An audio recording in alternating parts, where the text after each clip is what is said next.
भगवान रामचंद्राचे एक विशिष्ट गुण आहे.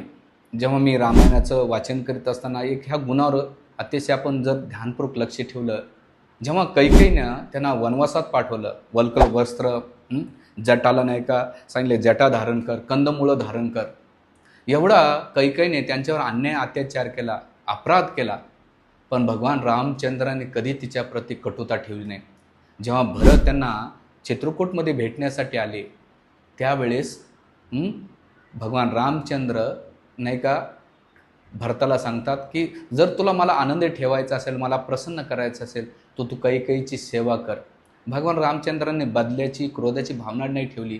तर भगवान रामचंद्राचा सगळ्यात महत्त्वाचा गुण असेल ते म्हणजे क्षमा आणि दया.